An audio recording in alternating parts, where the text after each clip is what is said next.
What is going on, guys? Welcome to another video. If you guys are new, my name is Jaime, and today I got a video for you guys on my S2000. I know a lot of you guys that are long-term subscribers have seen when I picked up this S2000 and the condition it was in. It was pretty bad. If you haven't, go back, check out those videos.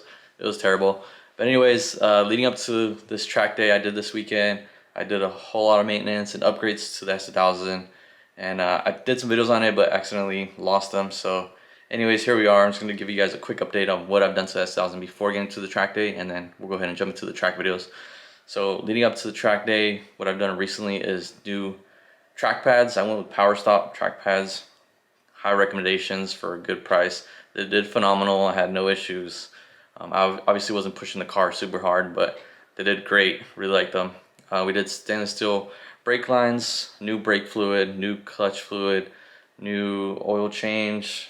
What else did we do? We did a diff fluid change, transmission fluid change, new spark plugs, valve cover gasket, spark plug seals, all the gaskets in the valve cover.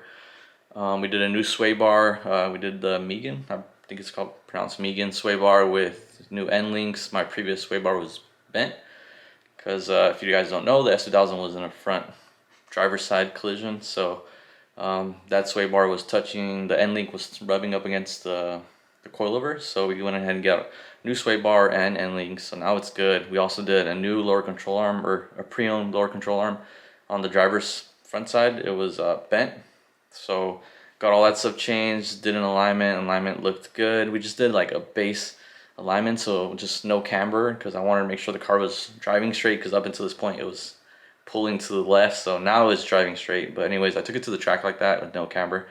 Kind of a mistake, but hey, this is just a baseline. I think that was it. Oh, we did new engine mounts, new trans mounts. They were completely split as far as the engine mounts. They were like split into two when I got them out. So I just went with OEM replacements. I didn't want too much like vibration and harshness. I just want a smooth ride. I adjusted the clutch engagement point, and then as well as new shifter bushing.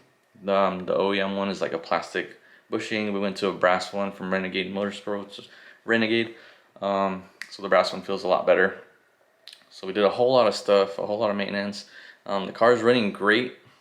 We went out with our street tires. They're pretty new, but they're like Achilles. Just I think they're called like RTK Sport tires. They're like an all-season tire pretty much. And 245 square. And then I have BC coilovers already and new rotors. So we went out like that, and it did really good. I was really happy. We did have some issues towards the end, and I did learn a lot, which was the whole point of that track day. So we'll go ahead and jump to the videos, and you guys will see from there. So just got done with my first session, and it went pretty good. First session in the S2000 ever. With all the maintenance I've done to it and stuff like that, it went pretty good. I did go off course slightly, and I was able to go right back on. I just kind of did a little off-roading. I think the tires are either too cold, but also, I mean, they're street tires. They're Achilles, like all-season tires, as you can tell. So they're probably like a 400 or 500 treadwear tire, so you can't expect too much grip out of these. So I got a little sideways going out of one of the sweepers.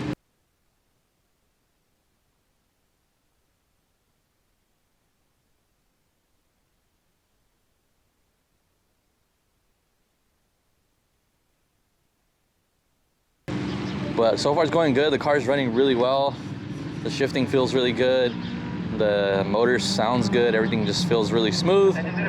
Suspension also looking really good. So that's why I'm out here, honestly. Get a shakedown of the car and make sure that everything is running right after everything I've done, and then kind of go from there. That's why I don't really care that I'm on street tires, because I'm not really out here to get like a crazy time or nothing. Just trying to get a baseline shakedown of the car, and then kind of go from there and see what needs fixing. I think what I need to do is going to be camber. Right now I'm on, you guys can't probably tell, but I'm on just OEM like camber setup, so pretty much no camber at all. So that could be a reason why too. I got a little sideways.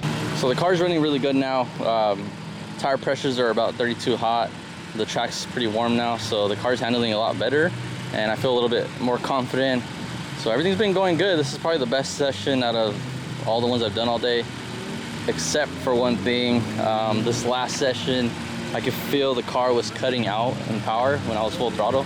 You can kind of feel it cutting out, so I did another lap like that, and kind of wasn't really pushing it, but just wanted to see if it would go away.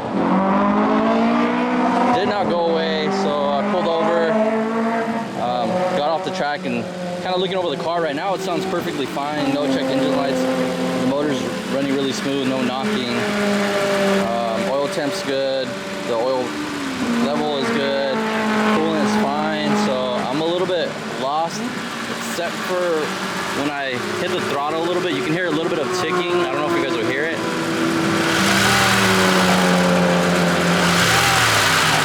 I don't know what that noise is. It doesn't sound like it's coming from the block. There's a little bit of ticking. I don't know if possibly I cracked my manifold and it's an air leak coming from the manifold, because I know these do crack. I'm just not really sure, so I don't know. So I'm probably gonna call it a day. I don't want to risk messing up the motor even more, or if something is seriously wrong, I don't want to risk not being able to get home, because I did drive here and I got about an hour and a half drive home. So I'm just gonna call it a day like that. There's a lot of S2000s here, so I'm gonna ask a couple guys, see if any of them maybe have seen this before, or maybe it's a common thing. So we'll see. Hopefully it's nothing serious, guys, but I'll give you guys an update on if I find anything out. All right, guys, so I kind of got some good news, hopefully. There's a lot of S2000s here. Some guys direct me to a guy named Dexter that's here with the S2000. They say he's really good with them, so he's actually the one that's hosting the event for Next Level Racing here. So he came over, checked out the car right away. He told me it's a misfire. Since I have brand new spark plugs in the car, he says probably a coil pack, which I didn't change, and I should have done it. And I don't know why I didn't do it, really. So he said it's a misfire, that's why it's doing that. So, which makes sense. So that's good for me. It should be easy fix, but that's gonna be it for my track day for the day. But it's okay, I had a really good time. The car did good, except for that. We'll get it fixed up and probably get back out here, do some other upgrades. But I appreciate you guys checking out the video. I still gotta go get my times, so I'm gonna try to get my times. They're not gonna be good. I wasn't pushing it very hard, but I'll try to get my times for you, just so that you guys know. In my ISF, the best I did was like a 205, which is okay here. I want to get like a 202, sub 2. So 205, not the best, but I'm still learning. So this is today is probably my 5th or 6th track day, so getting better every time. Met a lot of people today, which was awesome. A lot of S2000s, like I said, an M3 guy as well. So we're gonna get packed up. I'll try to get my numbers for you guys and then head on home.